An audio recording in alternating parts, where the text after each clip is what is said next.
Refugees from Syria's 4.5-year civil war comprise half the estimated 900,000 to 1 million migrants and refugees who've entered Europe this year. But almost 4 million Syrian refugees have settled in countries neighboring Syria, Turkey, Jordan, and Lebanon. In Lebanon, in addition to the masses of Syrians coming over the border, there's also been a spillover of violence. And that was the case again this week. The NewsHour's Yvette Feliciano has more. Just one day before ISIS militants carried out the Paris attacks, a double suicide bombing by ISIS killed 43 people in a residential neighborhood of Lebanon's capital of Beirut.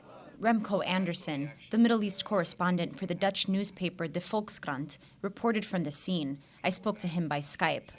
What we saw were local youth, Lebanese youth, dragging away, I saw at least 3 cases of this happening, Syrians who happened to be in the neighborhoods. And when I asked the guy why, they said, well, the people who made that bomb go off are ISIS, and ISIS comes from Syria, so every Syrian is now a target.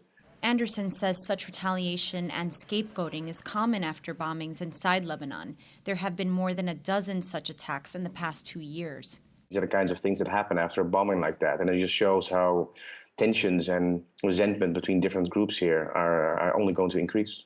This small country of 4.5 million people has the world's largest concentration of Syrian refugees per capita, more than 1 million refugees, which means 1 in every 4 people in Lebanon is from Syria.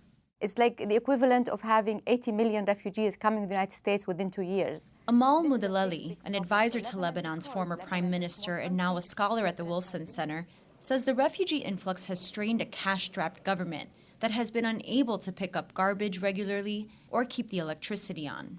They came to an area that already has an infrastructure that cannot handle even its own population. This is a big, big problem for Lebanon because Lebanon is a small country. Lebanon has limited resources. Lebanon doesn't have Syrian refugee camps, so most arriving families live in dilapidated single-room apartments and makeshift tent communities. This problem is at the breaking point. Moudallali says the anti-refugee rhetoric now coming from Europe and the United States could make the problem worse for Lebanon if international aid dries up and the refugees have no place else to go. This sends a message to the region that, the international community does not want to hold its responsibility, and they don't want to help with this problem. And this is a big problem for the region to accept, especially for the people who cannot handle it anymore. Moudallali and reporters in Lebanon describe the government as dysfunctional and ill-equipped to handle the refugees. Lebanon hasn't had a president for more than a year or held parliamentary elections in 6 years. The Lebanese population has been tolerant of all of this. I think amazingly tolerant considering how many refugees are here. Matthew Fisher, a reporter for Canada's National Post, says Lebanon has backed away from its open-door policy with Syria, tightening its borders with Syria and suspending registrations for new refugees. The ones in the Middle East are really poor. They don't have the money to pay smugglers to get to Europe.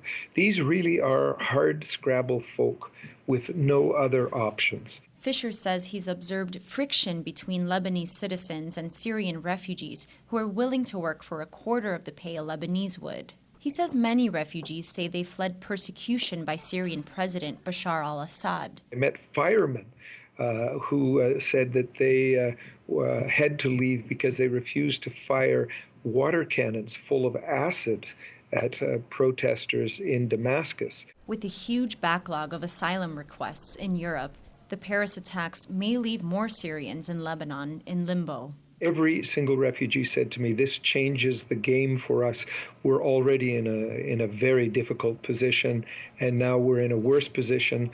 The Lebanese are going to regard us as terrorists, and countries that we might get to resettle in North America and in Europe will now have another reason not to be generous and allow us in.